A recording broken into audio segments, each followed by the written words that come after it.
Bien, vamos a retomar la clase del día. Em, Jóvenes, ya he calificado la serie de selección múltiple, la de falso verdadero, y déjenme decirles de que les ha ido mal. Les ha ido bastante mal a la mayoría. Les puedo decir, no he podido calificar la serie de desarrollo, que espero que ahí les haya ido mejor. Esta proporción estaba un poquito más alta. O sea, digamos, más alta a comparación del primer parcial. Entonces, bueno, vamos a ver qué tal. Sí, creo que bueno, que les ha ido bastante mal y bueno, a ver qué tal con lo siguiente, ¿sí? Bueno, vamos entonces a continuar con la clase del día. Vamos a continuar con el contenido y pues, y, bueno.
Bien, jóvenes, entonces vamos a continuar con la presente clase.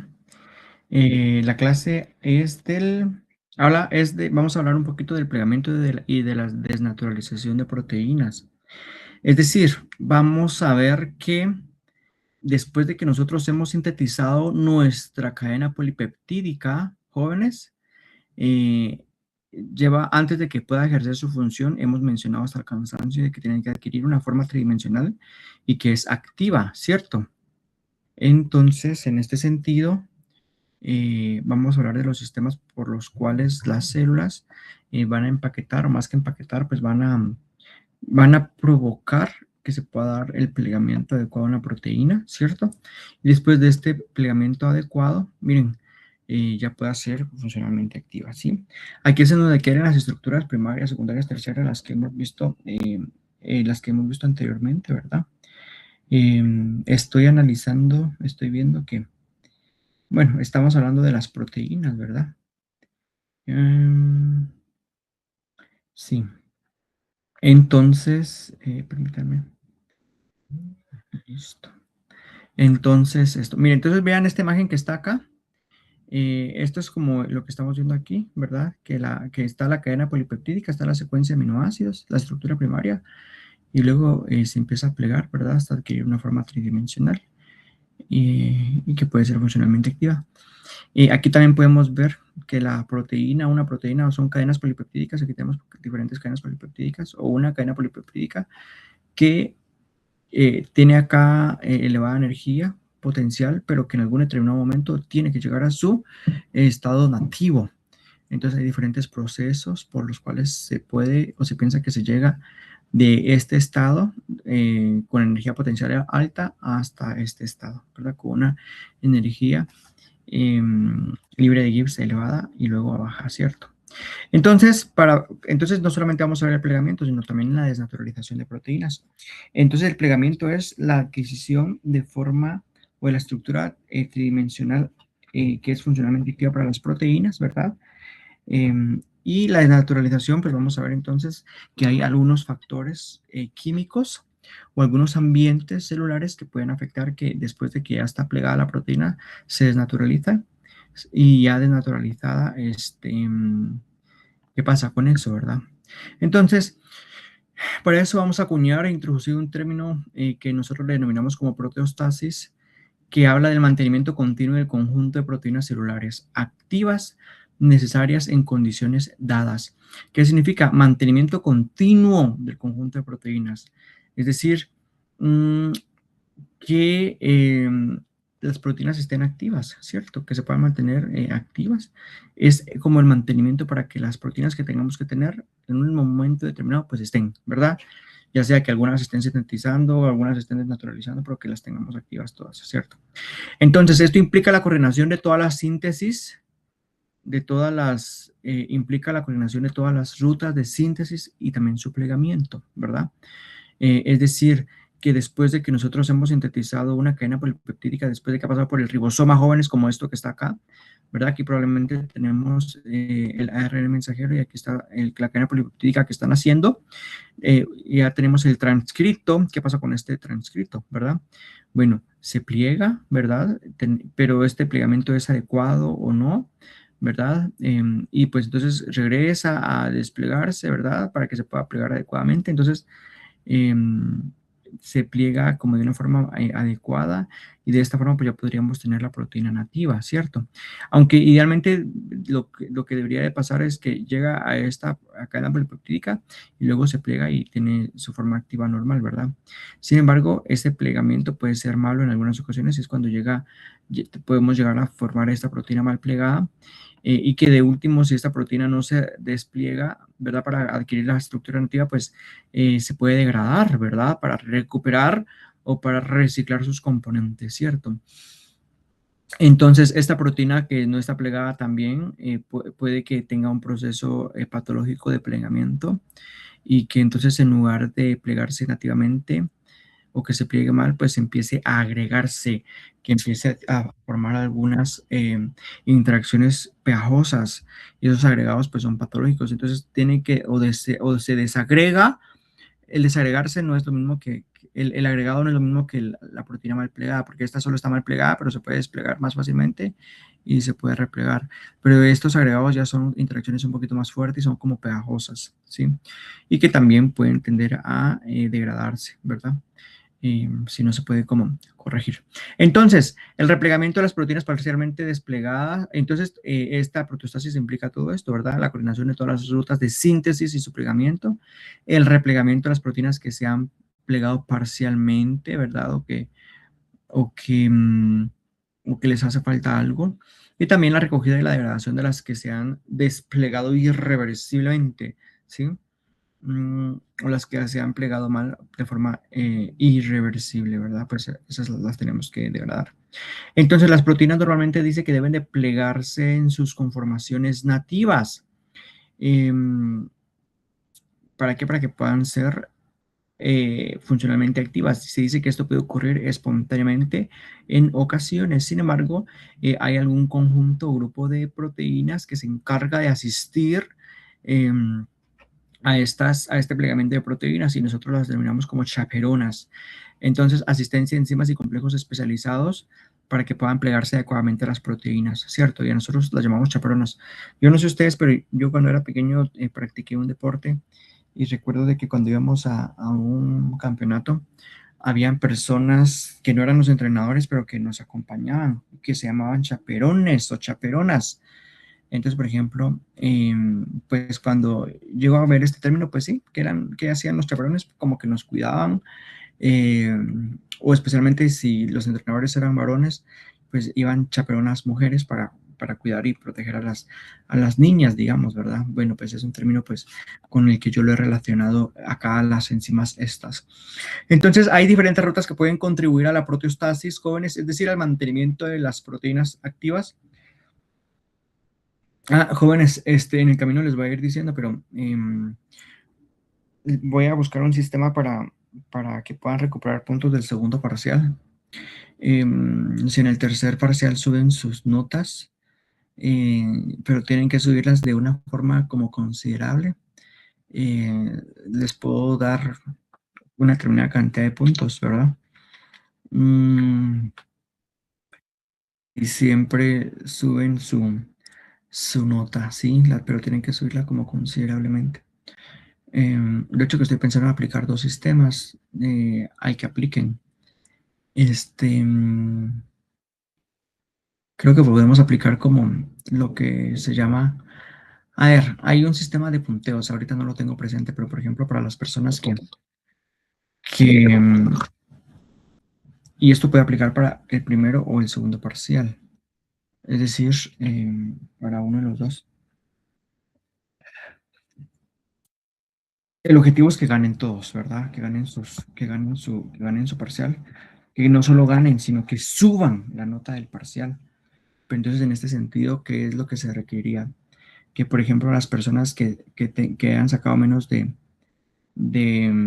40 puntos o que saquen menos de 40 suban esta tercera parcial con más de 20 puntos a comparación del primero. Es decir, que si yo saqué 32 en la primera, en el segundo parcial, por ejemplo, 32 puntos, pero si ahora saco 52 o más, les puedo sumar, he dado creo que un punto por esto. Les voy a dar 2 puntos. Si llegan a superar, es decir, si llegan a superar por 20 puntos a las personas que estén menos, yo creo que podemos, sí, con menos de 45, lo vamos a poner con menos de 45.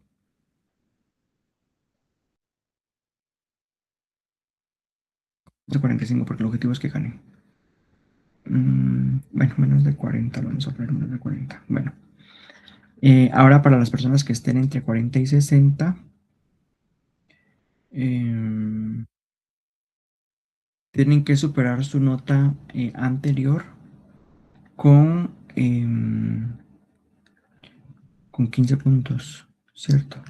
Las que estén entre 40 y 60 tienen que superar su nota anterior con 15 puntos y también son acreedores a sus 2 puntos. Ahora las personas que estén entre 60 y 70 tienen que superar la nota con más de 10 puntos, ¿verdad? Es decir, que si yo saqué 62 en el segundo parcial, para que pueda ser acreedor a estos 2 puntos, tengo que sacar 72 o más, ¿cierto? Y para las personas que estén arriba de 70, pero quieren tener estos 2 puntos como beneficio, con que superen su nota anterior con más de 5 puntos, pues van a tener derecho a esos puntos. Entonces yo creo que no está tan difícil. Los menos de 40 con que superen a más de 20 puntos, 2 puntos. A los que están entre 40 y 60, si suben más de 15 puntos, estos 2 puntos. Y a los que estén entre 60 y 70, con que suban más de 10, los tienen. Y a los de arriba de 70, a todos, pues con más de 5 puntos, ¿cierto? Entonces, pues es para motivarlos a todos. Y esto puede aplicar tanto para el primer parcial como para el segundo. Solo a uno de los dos, no a los dos, ¿verdad? Y pónganse las pilas, de verdad, pónganse las pilas. No sé si aprovecharon el fin de semana para repasar todo, lo del primer parcial o el segundo parcial. Hay algunas o alguna persona que me prometió que en este tercer parcial se iba a recuperar o se va a recuperar, como que ya estaban predestinando que para el segundo iba a ir mal. Pues cada quien sabe el tiempo que le está dedicando al curso, ¿verdad? Pero bueno, tómenlo como una llamada de atención y no se asusten cuando vean las notas pues muy malas, pero bueno, la esperanza de que en el tercer parcial se puedan como rescatar, pues ahí está, ¿verdad? Entonces, pues eso, jóvenes. Depende del interés que esté viendo en las clases y que si veo que participan y todo. De pronto también, si esto está un poquito como difícil, de pronto no va a estar difícil, le tomamos eso motivación. De pronto y pudiera ser como algún botanota con respecto al segundo parcial, que creo que les va a ir un poquito mal, pero bueno, siempre y cuando, pues, si voy viendo que están participando activamente y se nota el interés, porque sí. La semana pasada yo miré que en las clases estuvieron participando, estuvieron bastante activos, estuvieron colaborando. Es decir, yo pensé que les iba a ir incluso hasta mejor que el primer parcial. Y además que como les puse más preguntas, más variables, pensé que verdaderamente les iba a ir mejor, pero no, y no es como que sea algún tema en particular, sino que es como que son de todos, es decir, mm, Sí, yo no es que esté dando las 3 horas exactas de la clase, o sea, no es que estemos iniciando a las 4 en punto y solo les dé 10 minutos de descanso y después terminamos hasta las 7 en punto. Es decir, siento que aún así podemos estar como más exigentes, ¿cierto? Y entonces así tener mayor contenido, pero no estamos haciéndolo así. Están teniendo las guías y las hojas de trabajo, estamos explicando detenidamente los problemas o los ejercicios acá. Y los que vienen en el parcial no son muy difíciles, son cosas que nosotros ya hemos visto en la clase o que están en el libro, o sea, ahí está todo. Pero si verdaderamente no se están aplicando en casa, no están estudiando las 6 horas diarias que deben de tener y capaz que ni tres, pues entonces, ¿cómo le hacemos, verdad? ¿Cómo le hacemos, jóvenes? Pero bueno, yo estaba contento la semana pasada, pero empezando a revisar esto y ya me desilusioné. Entonces, no sé, ¿verdad? No sé. Pero bueno, pónganse las pilas y de verdad, háganlo por, háganlo por ustedes, ¿verdad, jóvenes? Y vamos a ver,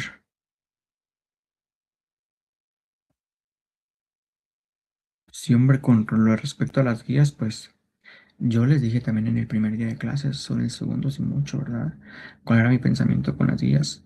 Si las guías verdaderamente me van a ayudar a estudiar, pues les pongo el empeño.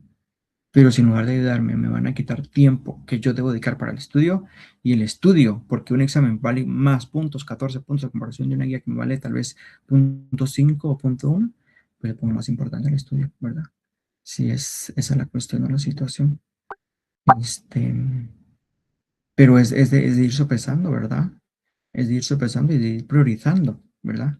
Porque es que verdaderamente, y aparte que digamos, pues tenemos desde las 8 de la mañana que nos podemos levantar hacia las 4 de la tarde que va a empezar la clase como para estudiar, para hacer tareas, para hacer guías. O yo no sé ustedes, pero a mí lo que me funcionaba es que empezaba estudiando, digamos, si es un fin de semana, y en la noche hacía tareas o guías o lo que sea, porque digamos en la noche uno está más cansado, entonces hacer o copiar es algo como un poquito más activo y uno no está tan cansado, ¿verdad?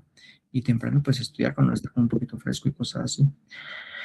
Bueno, pero pónganse las pilas, jóvenes, de verdad, pónganse las pilas y bueno, es lo que les puedo decir, ¿verdad?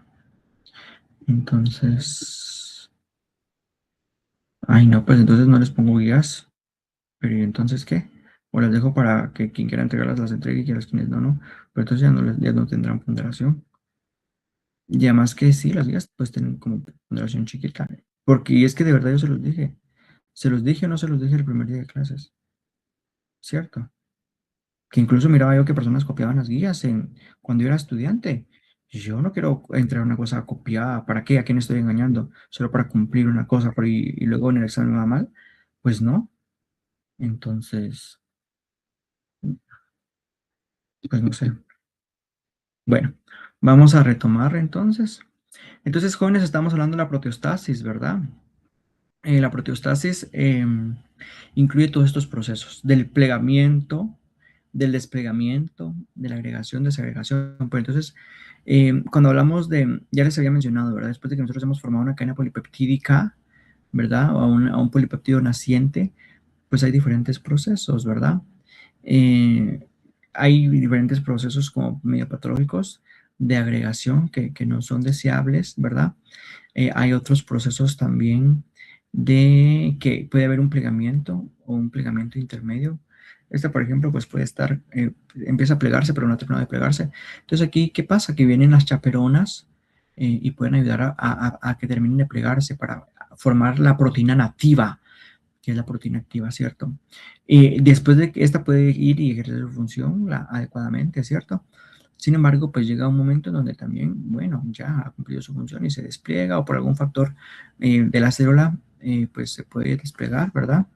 Eh, y bueno, estar como intermediario. Eh, o no, ¿verdad? Después de que ha cumplido su función, pues ya se empieza el proceso de degradación y empiezan a formarse algunos fragmentos peptídicos, ¿verdad? A eso nosotros ya le vamos como considerando como el proceso de degradación de la proteína. O si aquí se despliega, ¿verdad? O se pliega mal, ¿verdad? Es que podemos pasar para acá o podemos pasar para acá directamente. Y aquí tenemos una proteína mal plegada y esta pues ya se puede degradar, ¿verdad? fragmentos peptídicos, o también por medio del sistema ubiquitina proteasoma, que lo vamos a ver más adelantito, ¿verdad? Por otro lado, tanto esta que está mal plegada, miren, puede regresar al proceso que es como la remodelación, ¿verdad? Por medio de chaperonas, que viene para acá y luego se viene para acá, ¿cierto? Y aquí la ayuda de las chaperonas, ¿cierto? Entonces aquí tenemos la agregación y luego la desagregación, porque este proceso de agregación, investiguen por favor cuál es la definición de agregación que deja el libro. Entonces, vemos que se pueden formar diferentes productos, que están los agregados amorfos, que son como masas así, ¿verdad? Como una bola, como si fuera una cosa de papel y ahí está la cosa amontonada. Tenemos aquí los oligómeros, ¿verdad? Que son estructuras con hojas betas, especialmente que se van como pegando una arriba de otra. Y aquí tenemos las fibrillas amiloideas, ¿verdad? Que es un proceso que también se da como por las hojas beta, pero que permite el plegamiento entonces de estas hebras, ¿verdad? A partir de estas fibrillas. Estas entonces pueden también, miren, pasar por el proceso de desagregación o entrar a un proceso diferente que se llama autofagia. La autofagia que es como la degradación, ¿verdad? Igual se forman fragmentos peptídicos para que se puedan como eliminar, pero aquí se trata como de reciclar estos componentes, ¿cierto? Entonces,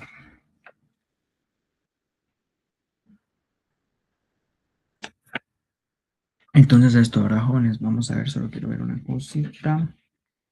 Vamos a ver.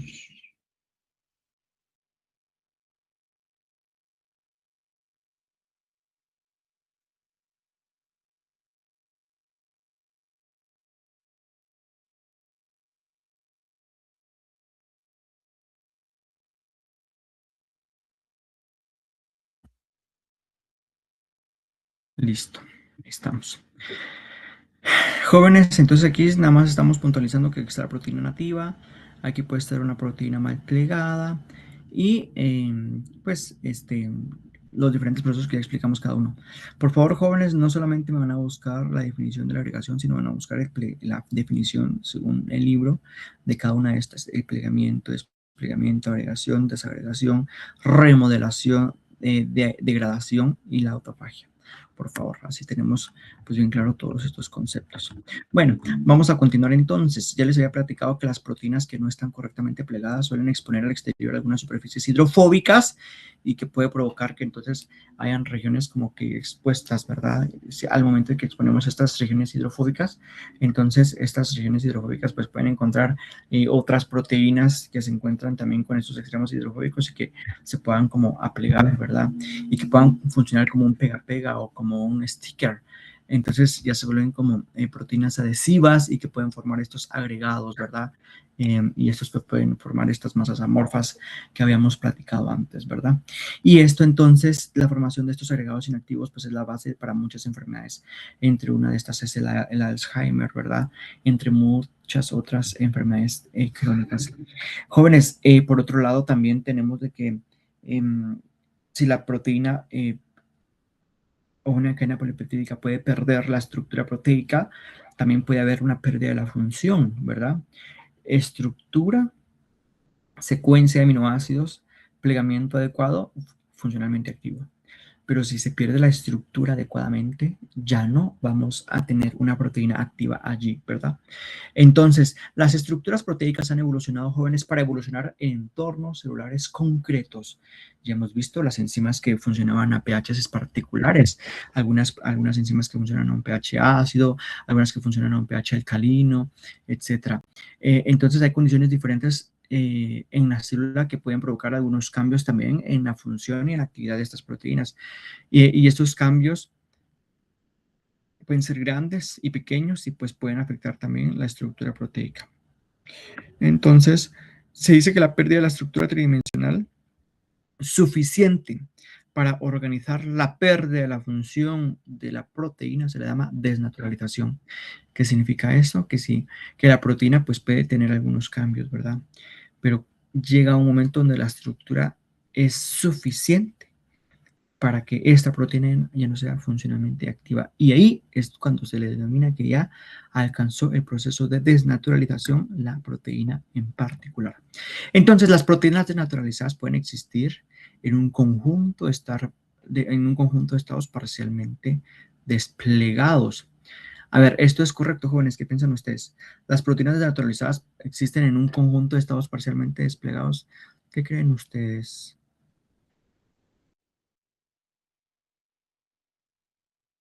Hay fragmentos que se pueden desplegar un poquito, ¿verdad? Y otras partes que pueden estar como plegadas. Entonces, pues eso, pues sí, ¿verdad? Esto puede ser por diferentes factores, ¿verdad? Sin embargo, cuando tenemos algunos fragmentos parcialmente desplegados, también se puede desestabilizar otras partes de la proteína y esto pues puede ser algo colaborativo también. También decimos que el calor puede afectar entonces las interacciones débiles en una proteína.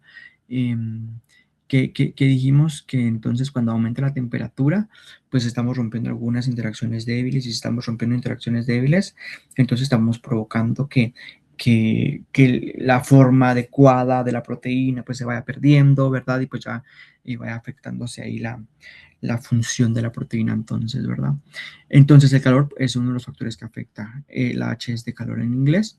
También hay entonces pérdida brusca de la estructura con el aumento de la temperatura.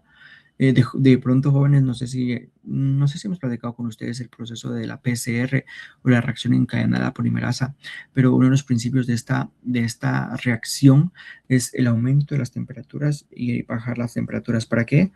Mm, no solamente para activar o inactivar las enzimas, sino que también para abrir o cerrar las hebras del ADN, es decir, tiene su ciencia, ¿verdad? La temperatura nos ayuda muchísimo para eso. Entonces, aparte también hemos mencionado ya que el pH afecta. ¿Por qué? Porque altera la carga de la proteína y esto pues puede ocasionar algunas repulsiones electrostáticas, especialmente las proteínas que tienen un punto isoeléctrico como de 6, 7, 8 y de repente estamos en un ambiente como más alto, más bajo que esto, pues entonces le estamos agregando o cargas negativas o cargas positivas dependiendo de cuál es el pH, ¿cierto? Aquí entonces les pregunto, ¿el desplegamiento es un proceso cooperativo? Pues la respuesta es, pues que sí, ¿verdad? Se estabilizan unas partes y luego se termina de desestabilizar el resto de la proteína. Entonces, se dice que hay algunas bacterias termofílicas jóvenes, y especialmente algunas del reino de las arqueas, que han evolucionado para poder funcionar a temperaturas mayores de 100 grados centígrados, ¿verdad?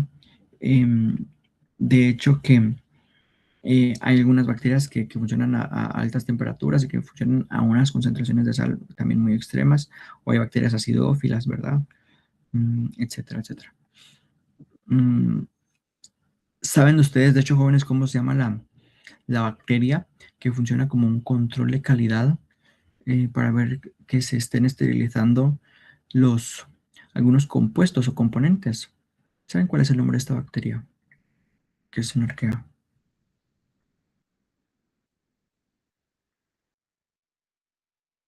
A ver, escríbanos, si lo saben, no díganos.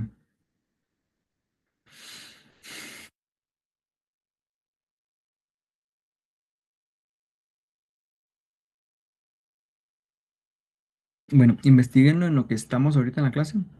¿Cómo se llama la bacteria que se utiliza como control de calidad en autoclaves, ¿verdad? Y como, bueno, con eso que digan, ya vemos cómo funciona. Entonces, estas bacterias termofílicas pues pueden funcionar a temperaturas mayores a 100 grados centígrados. Entonces, aquí hablamos, esta es una gráfica que me habla de la cooperatividad en el proceso de plegamiento. Eh, entonces, normalmente mm, tenemos acá el porcentaje de desplegamiento en las proteínas. Es decir, hay una proteína que está completamente plegada a una determinada temperatura, ¿verdad? Pero puede llegar también a este valor que se llama TM, que es como la temperatura de fusión, que habla del punto en el que tiene lugar la desnaturalización, ¿cierto? Entonces, ¿qué pasa? Que las proteínas pueden tender, aquí en este caso tenemos a la ribonucleasa A y tenemos a la apomioglobina. A ver, jóvenes, si estas son enzimas o son proteínas, pues normalmente pues tienen que estar como activas, ¿verdad? o funcionalmente activas a una temperatura como de 36 grados centígrados, ¿cierto? Como por acá. Pero Geobacillus, hay otras.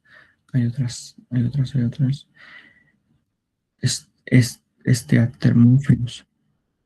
Ajá. Bueno, vamos a ver.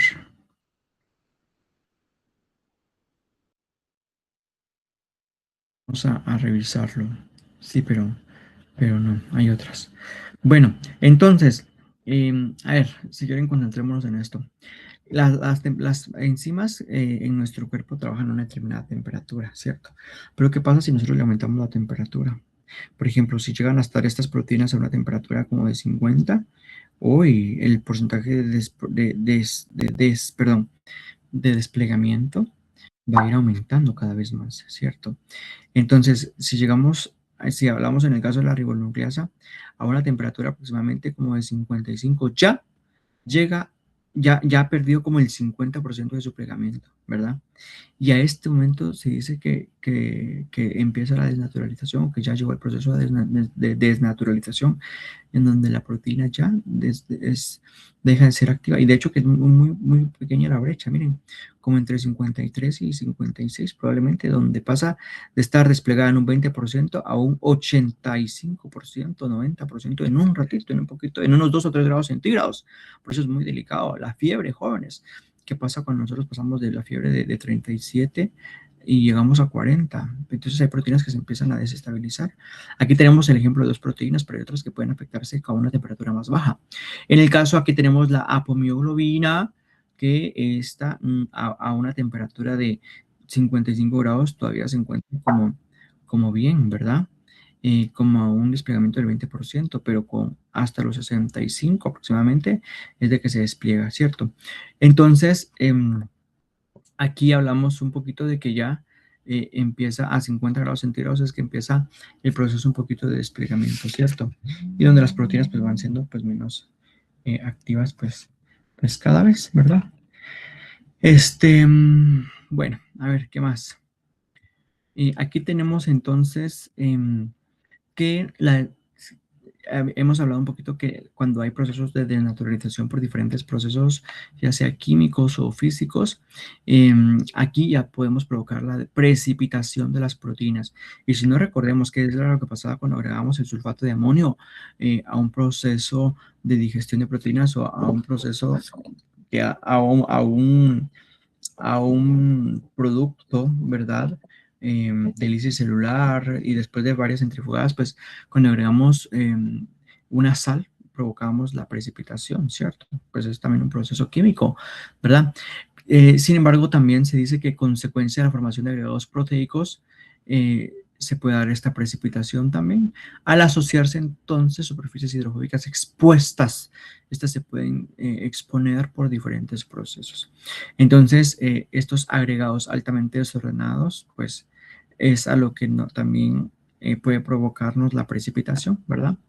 Hay diferentes procesos que nos pueden dar lugar a esto. Uno de estos, pues, es el calor, ¿verdad? Entonces, por ejemplo, aquí tenemos el camarón, ¿verdad? El camarón, pues, digamos, recién pescado o cualquier pescado casi, pero el camarón es un poquito más accesible, que vemos como medio vidriosa la carne, ¿verdad? Medio transparentona, pero cuando se cuece, pues ya forma como un colorcito blanquito. O sea que entonces la proteína como que ha cambiado un poquito de forma, se ha precipitado, ¿cierto? O se ha cocido, ¿verdad? Pues nosotros lo conocemos como cocimiento. Sin embargo, miren acá, dicen desnaturalización térmica. ¿Por qué? Porque un aumento de temperatura está provocando que cambie de visibilidad del camarón, por ejemplo, ¿verdad? Así también con el huevo, con la clara del huevo, miren. Uy, ya se me antojó un huevo estrellado. Bueno, entonces, esto también es una desnaturalización térmica, ¿verdad? Más si le colocamos tomatito, chile, pimiento, bueno. Perdón si les provoco hambre, pero bueno, pero es un proceso desnatural. Entonces ahora cuando vean su huevo, pues es un proceso de desnaturalización térmica también. Y es incluso más claro que este ejemplo. ¿Por qué? Porque aquí ustedes ven la clara. La clara hasta puede ser translúcida, ¿cierto? Ah, pero cuando la calentamos, o incluso si fuera un huevo duro, ¿qué pasa? Se coloca de color blanco, ¿verdad? Entonces, pues es un ejemplo claro desde desnaturalización térmica, incluso más claro y evidente que este, ¿cierto? Esto es por calor, pero hay otros tipos de desnaturalización, ¿verdad?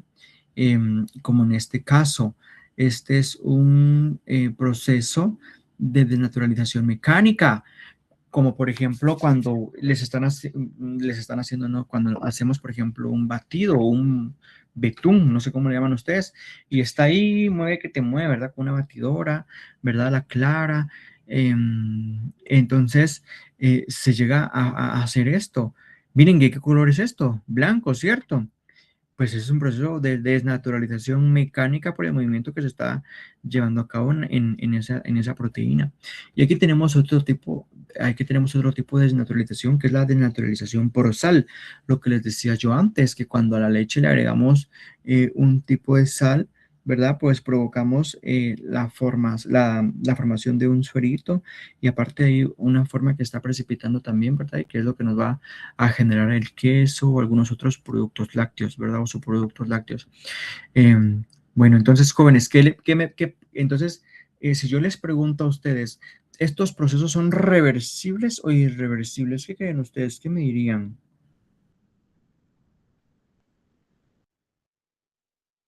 Irreversibles. Irreversible. Reversibles. Irreversibles. ¿Ustedes creen que todos son procesos irreversibles? Irreversibles. No todos. Sí se puede tener reversibilidad, pero A ver, hay ¿en cuáles hay reversibilidad? La clara del huevo. Ah, muy bien. ¿Por qué? Porque esperamos a que esto, dejamos de mover esto y después de un tiempo ya adquirió la forma nativa, ¿verdad? Como que empieza a, a, a regenerarse como de nuevo, ¿cierto? Entonces, bueno, muy bien.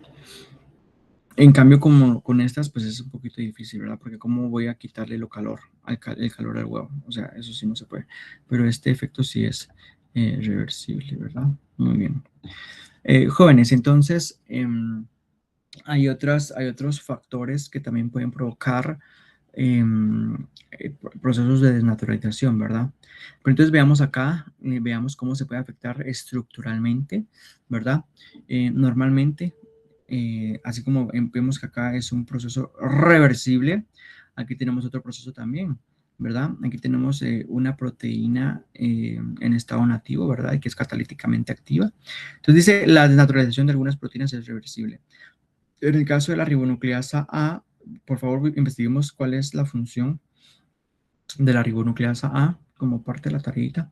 En el caso de la ribonucleasa A se puede desnaturalizar con urea y con un agente reductor, ¿sí? En este caso se dice que la urea pues elimina las interacciones hidrofóbicas y el agente reductor pues elimina los puentes de hidrógeno que puedan estar presentes, ¿cierto? Entonces hay una pérdida de la actividad catalítica y bueno, entonces vean acá, urea y mercaptoetanol se puede agregar acá.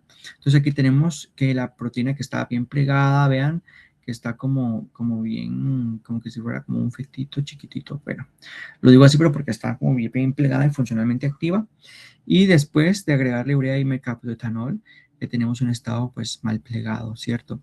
O desplegado y que se encuentra inactivo y que también tiene acá algunas interacciones. Este, permítanme, jóvenes, permítanme un momento.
Mm, listo, jóvenes.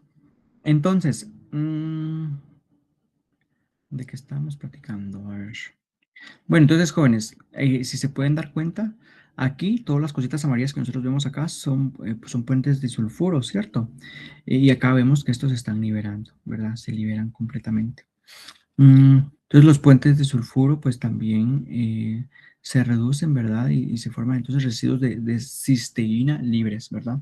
Y de esta forma pues no es activa. Sin embargo, después puede haber un proceso de remoción de la urea y también el mercaptoetanol. Y vean la estructura que puede adoptar de nuevo la molécula o la proteína o la cadena polipeptídica. Puede haber un replegamiento al eliminar los compuestos que hemos agregado. Y esta pues es una proteína catalíticamente activa, ¿verdad? En un estado activo. Y pues tenemos los puentes de sulfuro completamente restablecidos, ¿cierto?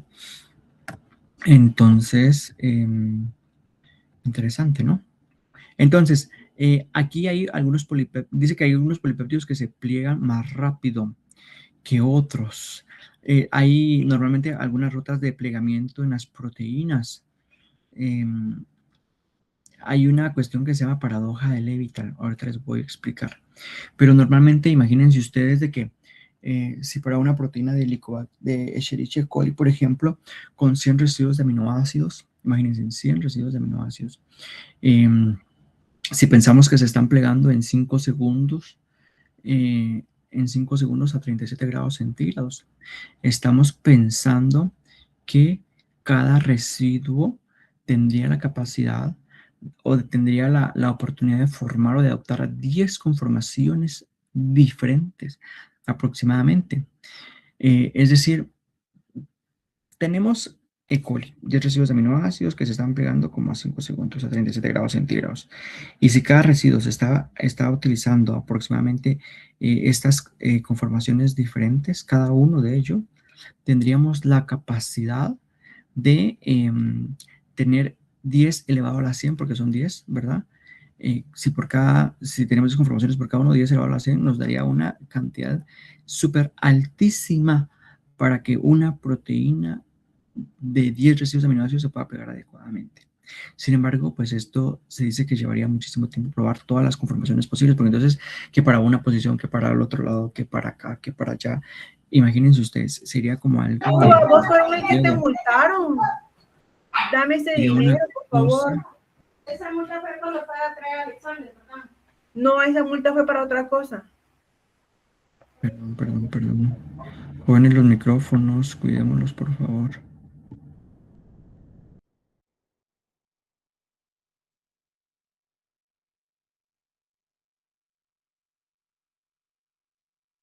Bueno, entonces, vamos a ver.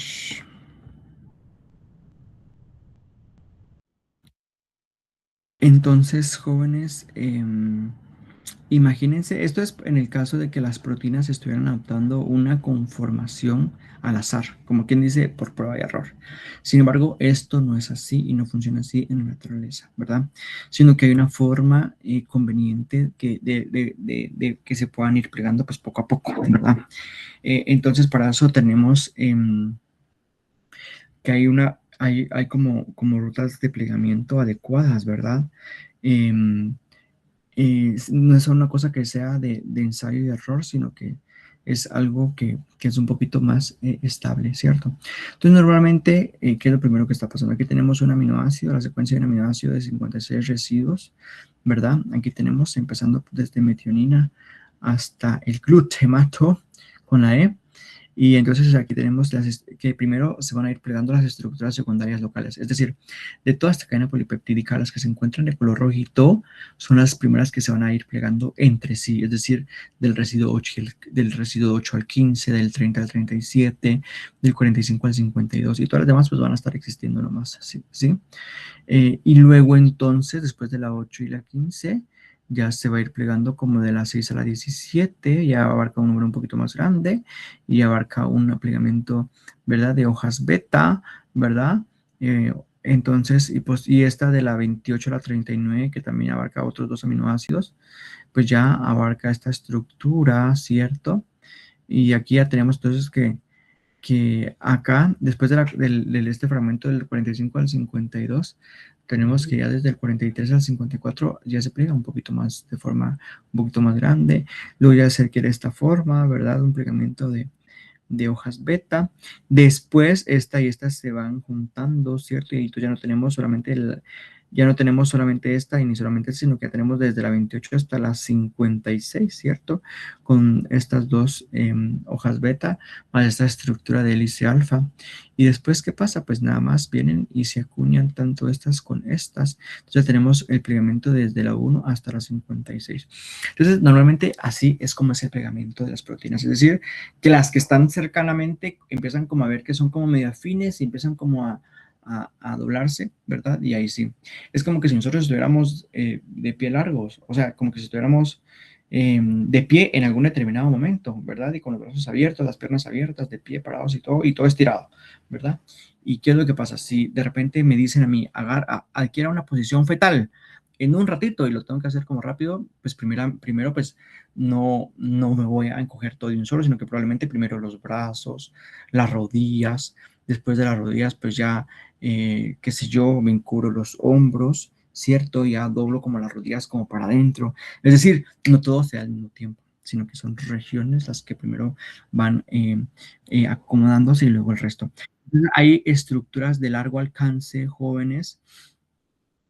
Hay estructuras de largo alcance o los motivos, ¿verdad? Y luego, pues, los dominios son los que van adoptando, pues, estas conformaciones, ¿verdad?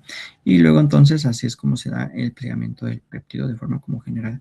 Entonces, se dice que algunos residuos recién sintetizados se pueden plegar antes de sintetizar todo el péptido, que significa, jóvenes, de que algunos residuos o algunas cadenas que están saliendo incluso del ribosoma recién sintetizado, algunos elementos se empiezan a plegar, ¿verdad? Aún así no se haya terminado de plegar o aún así no se te haya terminado de sintetizar toda la cadena polipeptídica, ¿cierto?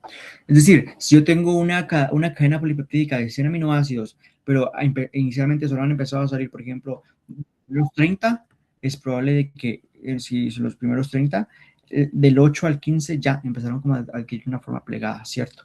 Y así, ¿verdad?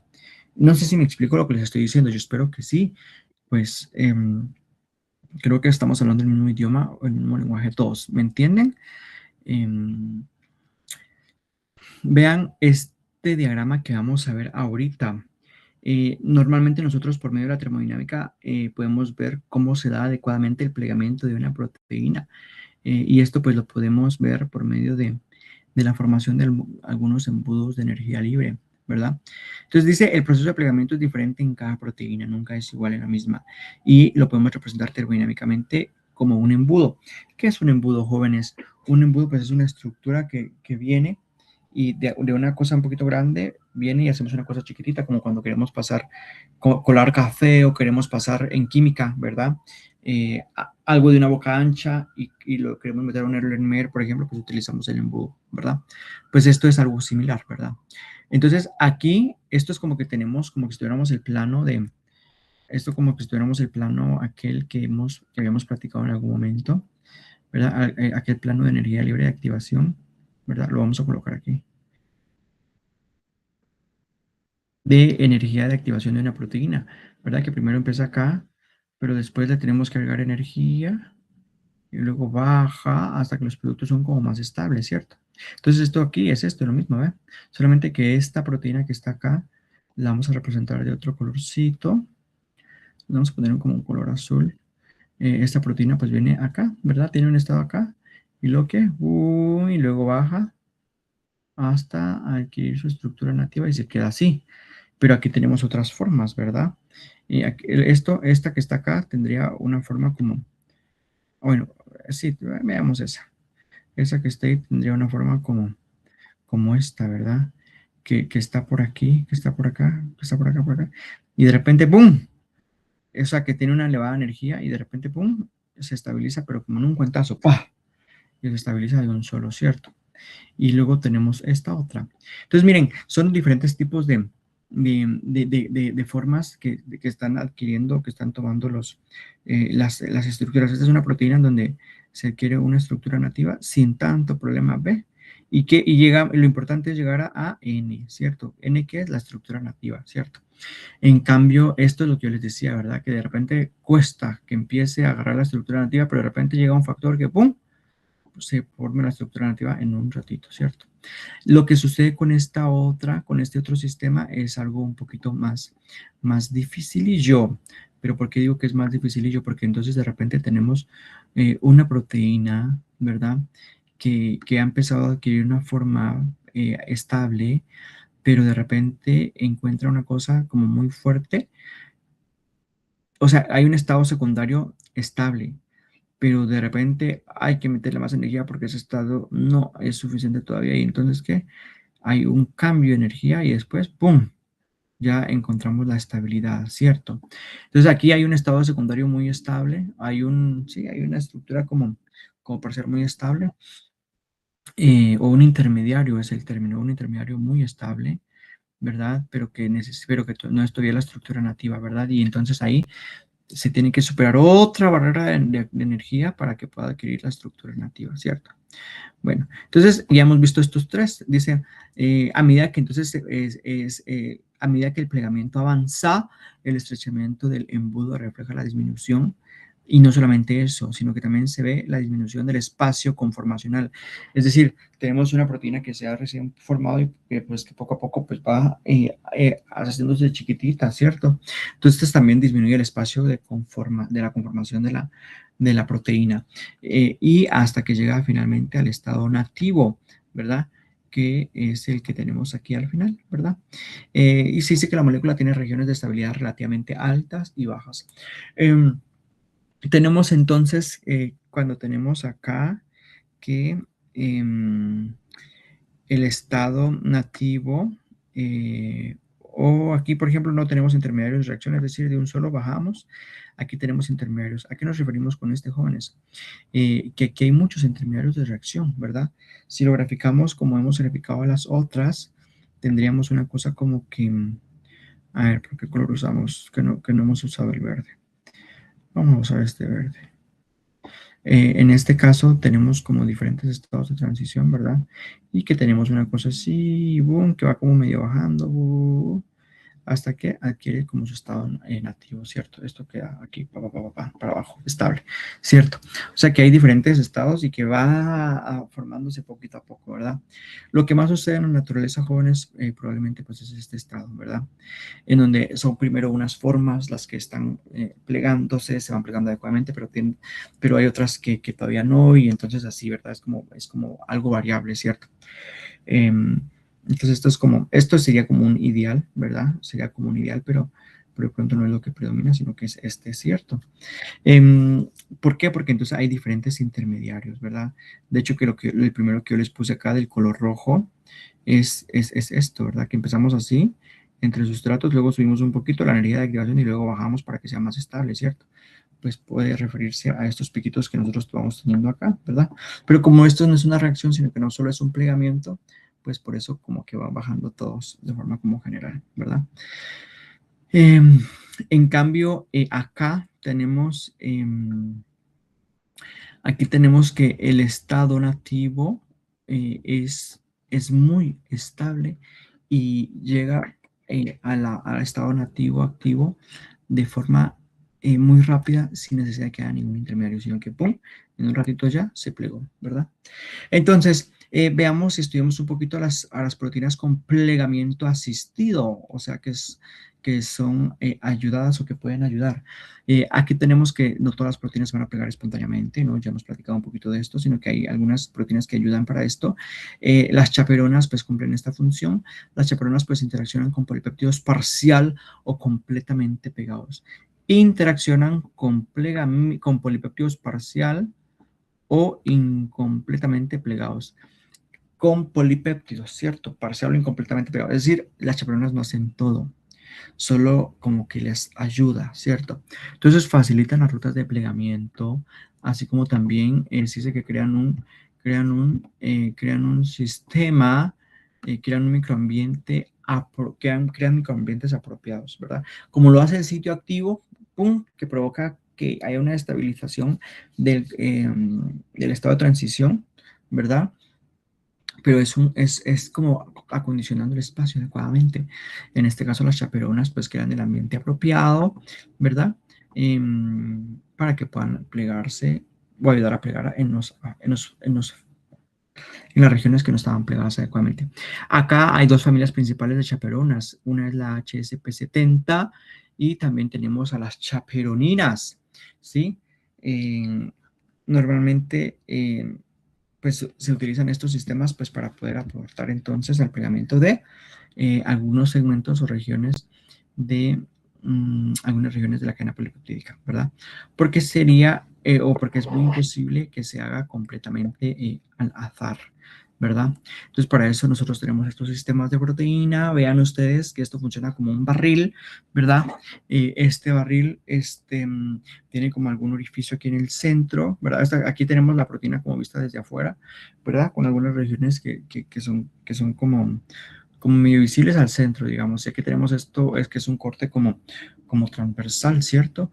Y tenemos aquí el espacio dentro donde la proteína se une, ¿cierto? Yo lo miro como que si fuera un barril del Chavo al revés, ¿verdad? Y allá adentro pues puede entrar como una proteína, ¿verdad? Em, Normalmente, pues estamos hablando de una familia de chaperonas o de una familia de proteínas, las HSP70, que normalmente pueden representar o pueden tener, ya vemos que son muy grandes, ¿verdad?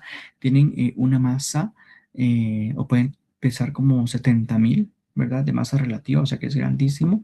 Y pues lo podemos ver por la forma que están teniendo estas, ¿verdad? Que son como barril, ¿verdad? Vamos a ver que hay como de diferentes formas, ¿verdad? Em, Estas proteínas, las HSP70, normalmente son como proteínas de choque térmico. Es decir, em, que estas pues se descubrieron cuando algunas células se sometieron a algunos procesos de temperatura elevada, ¿verdad? Y estas pues lograban como resistir, ¿verdad? Pero entonces por eso se les colocó este nombre originalmente, porque entonces son abundantes en las células que han sido sometidas al estrés por calor, ¿sí? Normalmente entonces pues van a proteger a las proteínas desnaturalizadas. Estas pues ya hemos visto que el calor pues las puede desnaturalizar, ¿verdad? Puede permitir que haya un rompimiento de las interacciones débiles, ¿verdad? Así como también puede haber una desnaturalización de los péptidos que se estén sintetizando, ¿verdad? Entonces, de esta forma, las HSP protegen a todas estas, ¿verdad? Y acá dice que protegen desde que se están recién sintetizando, pues las ayudan a proteger, ¿verdad? Y que aún no se han plegado adecuadamente. Entonces, normalmente, pues estas funcionan. Por ejemplo, acá tenemos una proteína HSP70, ¿verdad? Que tiene la capacidad de unir a ATP, ¿verdad? Y pues en algún determinado momento viene una proteína que se ha recién sintetizado o que ha empezado a plegarse pero no se ha plegado completamente. Y normalmente, ¿qué es lo que va a hacer? Va a venir y va a adoptar a una de estas proteínas. Bueno, aquí está, vamos a ver. Se unen entonces a los polipéptidos y los van a liberar en un ciclo que usa la energía, en este caso la energía en forma de ATP, ¿verdad? Intervienen también otras proteínas como la HSP40, que es la que se va a unir específicamente a esta región, ¿verdad? Y que va a provocar, esta es la que va a ejercer efectivamente la función, ¿cierto? Adentro es que se va a dar el pegamento adecuadamente, ¿verdad? Al momento de cerrarse, atrapan a los dominios proteicos y estos pues pueden unir un agregado o se pueden unir a un agregado para disgregarlo o evitar la formación de un agregado nuevo, ¿verdad? Posteriormente se dice que se puede liberar este fragmento, ¿verdad? Hay liberación del fragmento y pues posteriormente pues ya provocan que el plegamiento o que se pueda dar el pegamento en la proteína y que de esta forma, cuando ya se ha plegado nuevamente, pues adquiera la estructura nativa de la proteína, ¿cierto? Entonces, si el plegado dice que no es rápido, puede repetirse el proceso o se puede transferir a una chaperonina, pues que ya es otra proteína, ¿verdad? Entonces, eso es lo que pasa, por ejemplo, ¿verdad? Viene la proteína, empieza como a plegarse, pero hay una región que no está plegada, se une acá,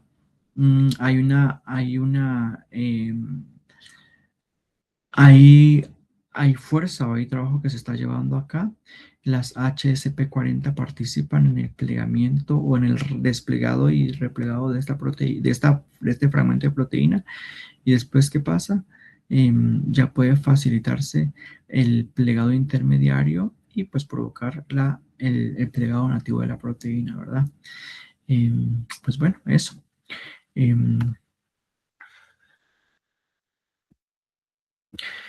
entonces, como mencionamos anteriormente, si esto no se pliega, pues podemos pasar. Estas son entonces una HSP70, ¿verdad? Em, y pues vamos a ver. Si esta no se pliega completamente, pues pasamos a las chaperoninas. Las chaperoninas, pues son elaborados complejos proteicos, o sea, que son más grandes, más sofisticados, que son necesarios para el plegamiento de proteínas que no se pliegan espontáneamente. Se ha observado que bacterias necesitan un sistema propio de chaperoninas para que puedan funcionar, ¿verdad? Entonces aquí tenemos las chaperoninas que pueden funcionar como un sistema que nosotros denominamos un conjunto de Groel y GROES, ¿verdad? Y pues que uno tiene una función un poquito de unión al ATP y el otro pues que va a bloquear las cámaras y que tiene la capacidad de tapar a Groel, ¿verdad? Para que adentro de estas camaritas pues se pueda dar este proceso.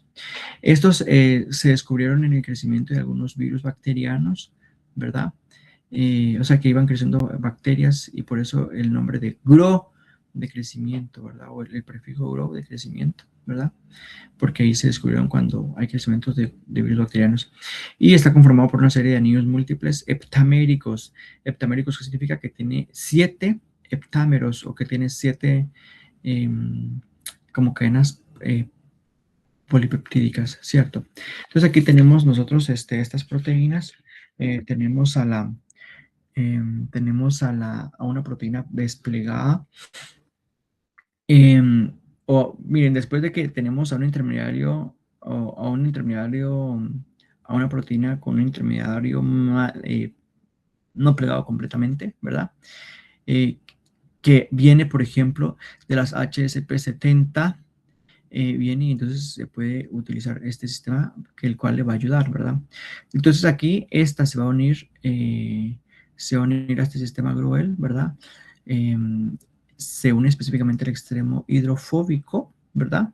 De GROEL, y GROEL pues va a experimentar algunos cambios conformacionales que van a provocar la lisis del ATP, ¿verdad? De esta forma entonces tenemos ATP y posteriormente que se viene después, miren, entonces aquí tenemos que se une este péptido, se unen las moléculas de ATP y luego de que está acá esta proteína que vamos a ayudar a plegar y las moléculas de ATP, pues ya viene GROES y se coloca aquí encima, ¿verdad? Como que si fuera una capita, tal cual como que si fuera un barril de chavo en este caso y viene como que lo estamos tapando con GROES, ¿verdad? Solo que este barril es como de las dos formas, ¿verdad? Como que tiene un espacio abierto arriba y tiene un espacio abierto abajo, ¿verdad? Y que puede circular o que puede ponerse como así de vuelta. Entonces, se une GROES, la parte como amarilla, que también es heptamérico. Si contamos aquí, 1, 2, 3, 4, 5, 6, 7. Igual acá, 1, 2, 3, 4, 5, 6, 7 atrás, ¿cierto? O lo podemos ver aquí. Entonces, aquí hay una hidrólisis de ATP, ¿verdad? Y normalmente se tiene un tiempo considerable para que se pueda plegar adecuadamente el resto de la proteína que faltaba, ¿cierto? Entonces, esto se está dando acá, ¿verdad? Posteriormente se puede liberar al disociarse GROES, pero puede unirse de nuevo, pero si no se ha terminado de plegar adecuadamente, pues puede unirse de nuevo para completar su plegamiento. Es decir, que si aún no se ha plegado, ¿verdad? A este momento, tendría la capacidad de unirse otra vez, ¿verdad? Para que se pueda terminarse de plegar, ¿verdad? Entonces, si se dan cuenta, este sistema funciona aquí. Aquí es donde se une esta proteína, aquí es. Y acá es donde está como terminando de plegarse, ¿verdad? Como en este tiempo. Y luego pues ya puede salir la proteína, ¿verdad? Y aquí está donde yo les digo, ¿verdad? Que adquiere su estructura nativa proteica, que es funcionalmente activa, o si no se ha plegado completamente, pues puede entrar de nuevo, pero en el otro lado, bueno, no importa. Aquí pues puede entrar de nuevo y continuar este proceso, ¿verdad? Y liberarlo pues por aquí, ¿verdad?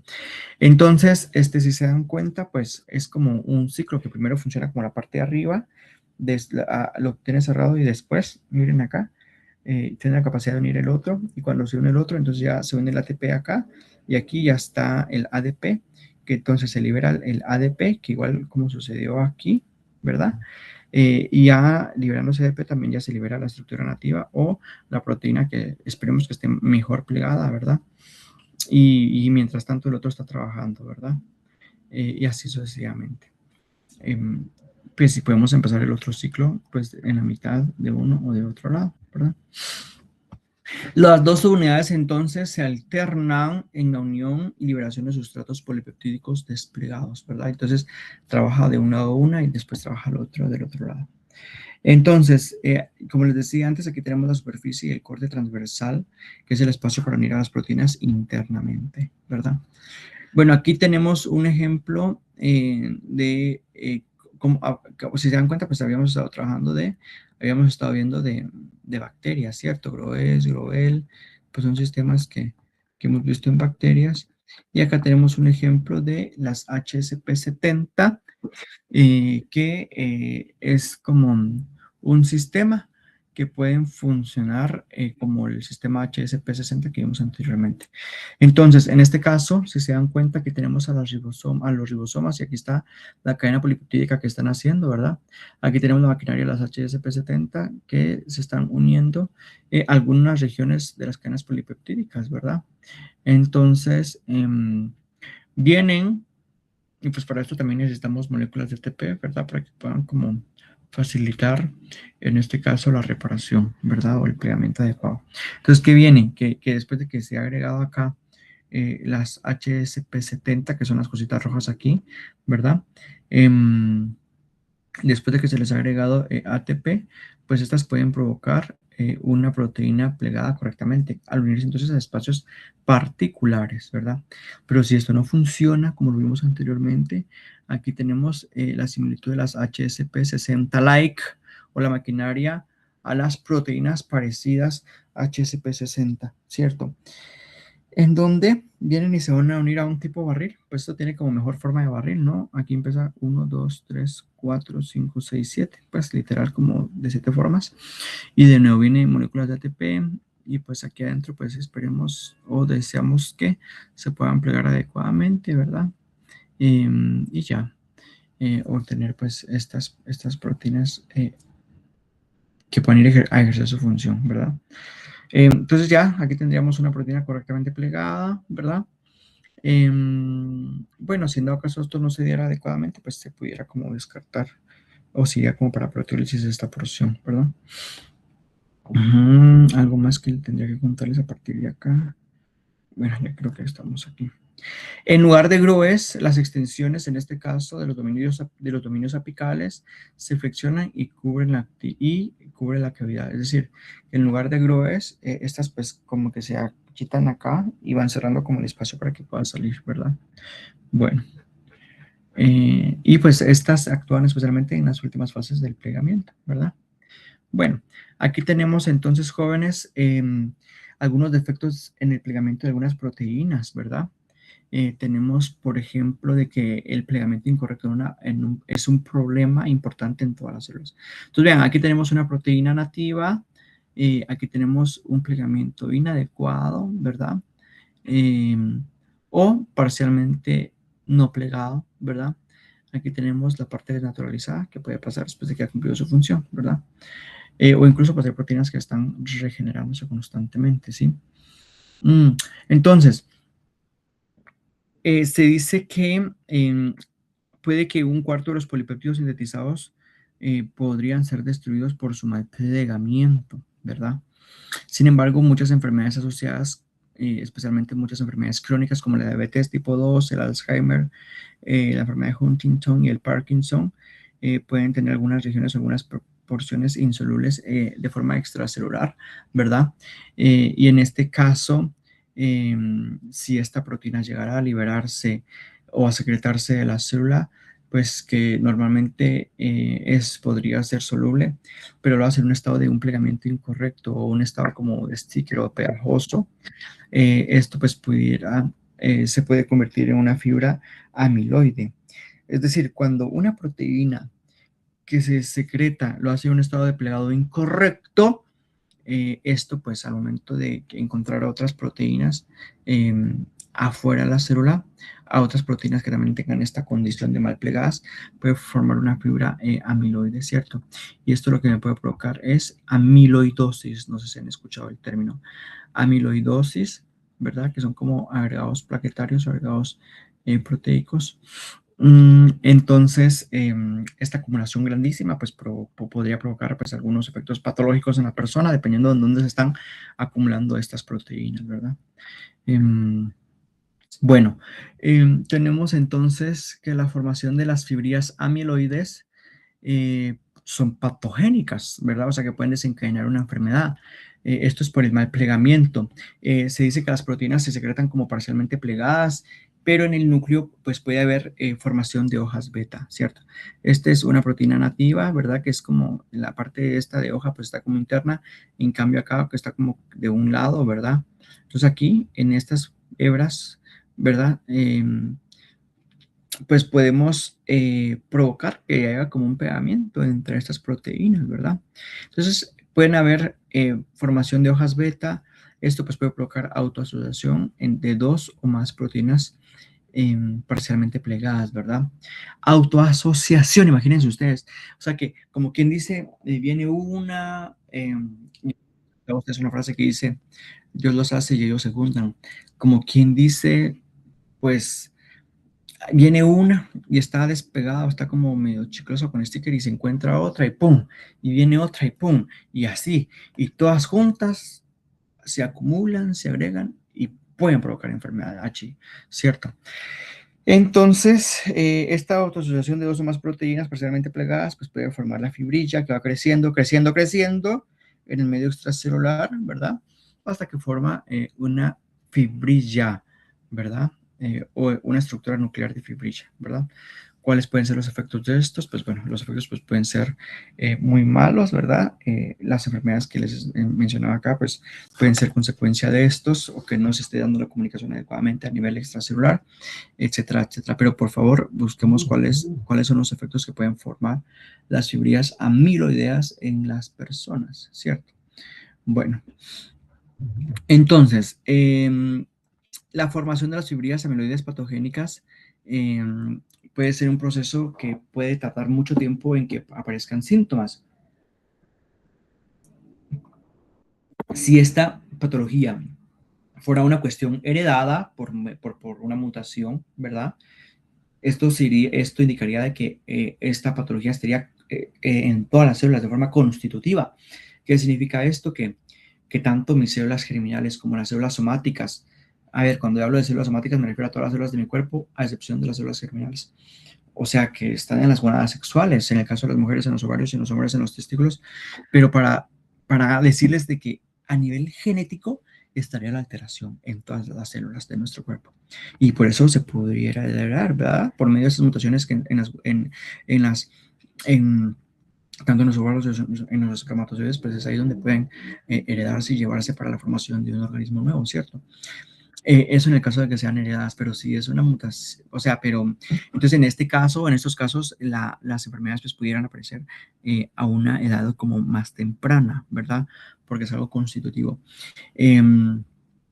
Pero si no es heredado y ya apareció en el tiempo, ¿verdad? Pues entonces los síntomas pues pueden ir apareciendo pues más adelante. Por eso yo cuando veo estas enfermedades como el Alzheimer y el Parkinson, pienso un poquito en personas de avanzada edad, ¿verdad? Pues porque a lo largo de la vida ha habido como esta acumulación de proteínas, ¿verdad? Por favor, veamos cuál es la relación que se tiene de estas enfermedades de la diabetes 2, del Alzheimer y el Huntington y el Parkinson con esto del plegamiento o mal plegamiento de las proteínas. Por favor, investiguemos estas 4 enfermedades. Bueno, y la relación entonces con el mal plegamiento de las proteínas o de la formación de fibrillas amiloideas. Entonces, puede también que esta mutación puede que me sustituya o que yo sintetice un aminoácido aromático, ¿verdad? En lugar de un aminoácido, pues que debería de ser otro, pero no aromático. Y que entonces al momento de formar un aminoácido aromático, pues ya sabemos qué características o qué propiedades tiene un aminoácido aromático, jóvenes. Polar, apolar, cargado positivo, cargado negativo. ¿Qué me dirían ustedes?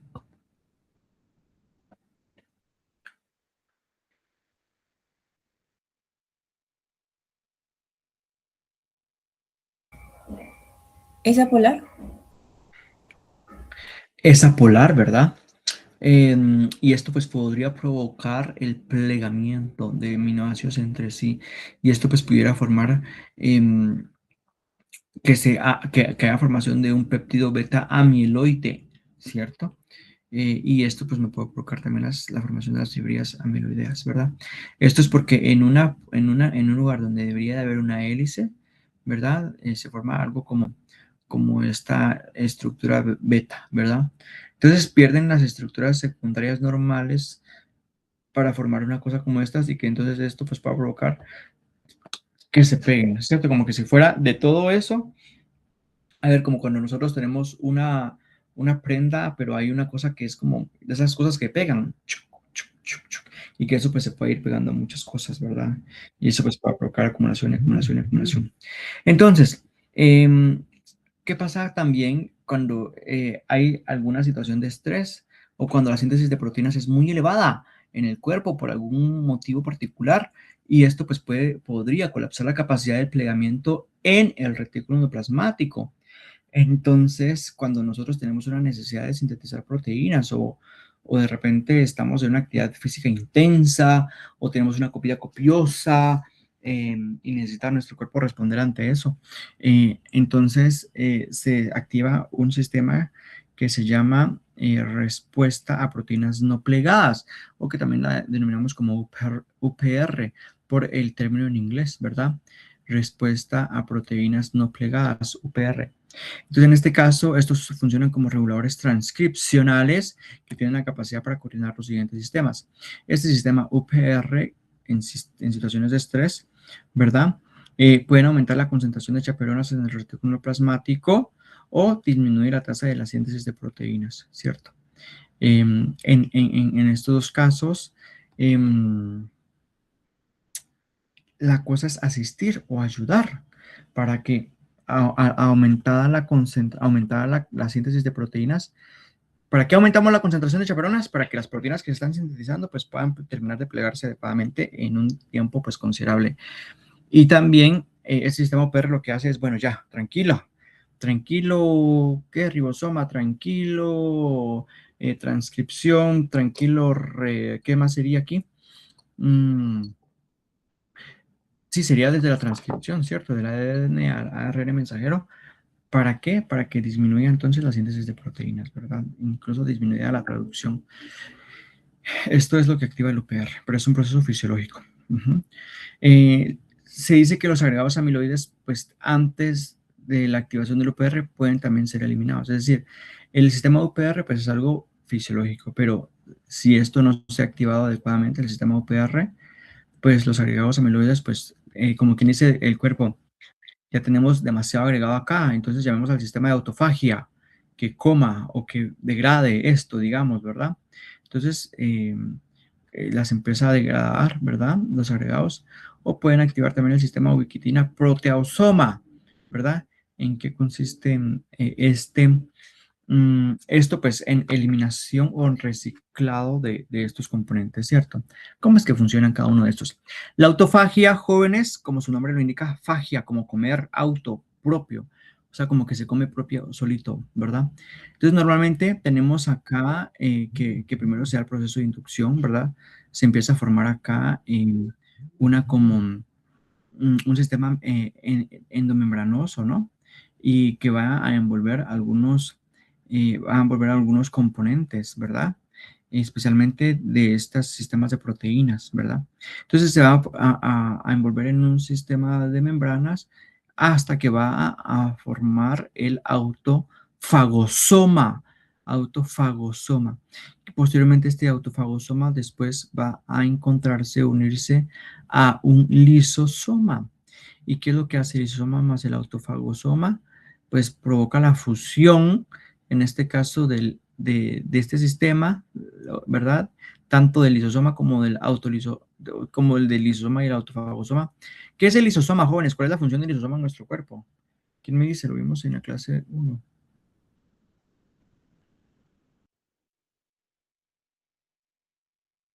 Degradar residuos de la célula. Bien. Degradar, ¿verdad? Eliminar o lisar, lisosoma. Muy bien. Entonces se forma el autofagosoma con el lisosoma, se fusionan y forman el autolisosoma. Y el autolisosoma, ¿qué es lo que hace? Pues la degradación del reciclaje. Es decir, como que quita las porciones o los fragmentos proteicos, quita algunos otros componentes que hayan y los va a destinar hacia diferentes lados, ¿verdad? Para que puedan como continuar ejerciendo alguna función en el cuerpo, ¿sí? Entonces hay una encapsulación por una membrana que se está formando, pues posteriormente se fija el lisosoma y ya, ¿verdad? Pues empieza como a ejercer su efecto como digestivo, ¿cierto? Entonces, aquí tenemos el otro sistema que se llama ubiquitina proteasoma, que estos van a provocar la degradación de proteínas, ¿verdad? Mientras acá lo circula en en un autolisosoma y ahí pues lo va degradando, ¿verdad? En este caso, el sistema ubiquitina proteasoma funciona de un poquito diferente, ¿verdad? Tenemos aquí una determinada proteína particular, ¿verdad? Que a esta se le va a agregar ubiquitina. De hecho, que no solamente se agrega una ubiquitina, sino que se agrega una ubiquitina, otra.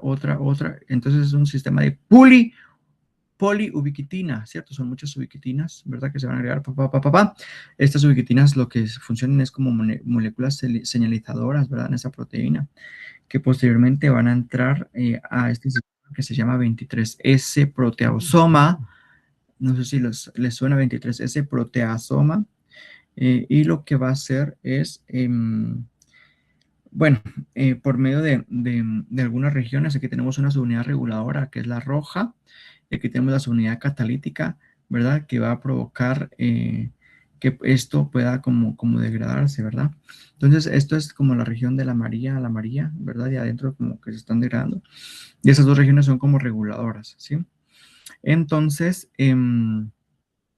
esto lo que va a provocar es, al agregar ATP, ¿verdad? La degradación adecuada de un determinado polipéptido, ¿verdad? Y formar o sintetizar o degradar toda esta proteína que estaba aquí, que fue señalizada como poliubiquitina, y luego que va a salir fragmentos peptídicos chiquitos, oligopéptidos, ¿cierto? Que ya son más fáciles de digerir, ¿verdad? Y la ubiquitina, ¿qué pasa? Se puede reciclar, ¿verdad? Para otras que ya han cumplido de pronto su función, ¿cierto? Bueno, aquí tenemos una imagen que puede representar un poquito de las enfermedades priónicas, que se llama encefalopatía espongiforme, o que también se le podría denominar como enfermedad de las vacas locas. Uy, permítanme un momento.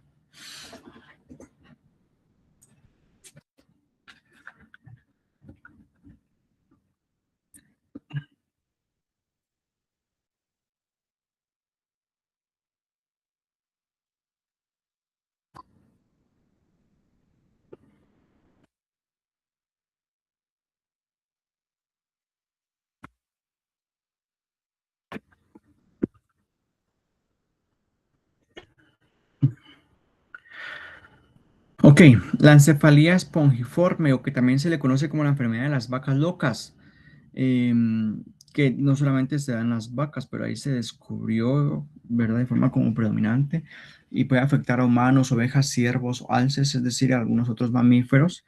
Sin embargo, está ausente en ratones, que pueden provocar un deterioro progresivo cerebral, ¿verdad?, en la persona, y que puede provocar también sistemas neurológicos y que puede llegar hasta la muerte, ¿verdad? En este caso, aquí tenemos una proteína, la PRPSC, que tiene la capacidad de formar hojas beta tipo mieloide, ¿verdad? Entonces, aquí tenemos, por ejemplo, tenemos la proteína priónica humana, proteína priónica, por eso es el PRP, ¿verdad? Aquí tenemos una hélice alfa, tenemos la hélice, perdón, hélice alfa, que en este caso es un fragmento A, aquí tenemos el fragmento B y aquí tenemos un fragmento C, ¿verdad? Pero aquí tenemos, miren, una regioncita que tenemos como unas hojas beta, ¿cierto? Esto es una proteína priónica normal, ¿verdad? Pero acá se altera, ¿verdad? Porque tenemos la formación de las hebras o de las hélices beta de forma como predominante, ¿verdad? Que ya nosotros vemos como proteína priónica SC alterada, ¿verdad? Y entonces en este caso em, puede provocar todo esto. Miren, a comparación de esta, tiene una mayor formación de hojas beta, ¿cierto?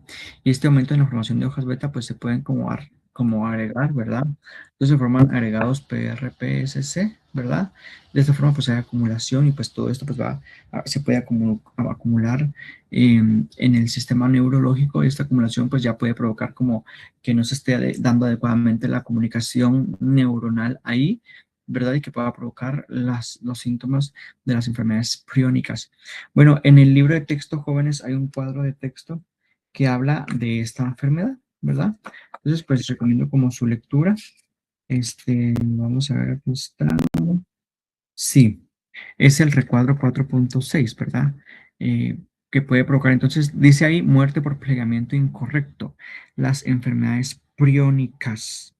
Bueno, dice, el nombre deriva de protein acius, eh, que es protein acius infections, ¿verdad? Pero en este caso, pues, el término priónico no es como que sea, bueno, antes yo escuchaba esta enfermedad y pues eh, pensaban que era algo como relacionado pues a un virus, pero ya vemos que son que no es algo virus y no es tampoco algo infeccioso completamente, ¿verdad? Y que antes en algún momento pues solo se conocían algunos agentes infecciosos que podían ocasionar este tipo de enfermedades, como por ejemplo virus, bacterias, hongos, etcétera. Sin embargo, pues aquí había una relación em, por algunas macromoléculas, ¿verdad? Entonces, bueno, leamos la estructura, leamos el recuadro 4.6 y me colocan por favor un resumencito como parte de la tarea de esta clase, ¿verdad? Y bueno, vamos a suspender un momento por acá la clase, jóvenes, y retomamos en un ratito, ¿sí? Retomamos luego de un receso. Estaba revisando el nombre de la proteína o de la bacteria, jóvenes, y pues me parece el nombre de la bacteria que la compañera escribió. Mm, Aunque como continuamente hay actualizaciones en la nomenclatura de las bacterias, probablemente en mis tiempos de estudio lo recordaba como un nombre diferente, ¿verdad?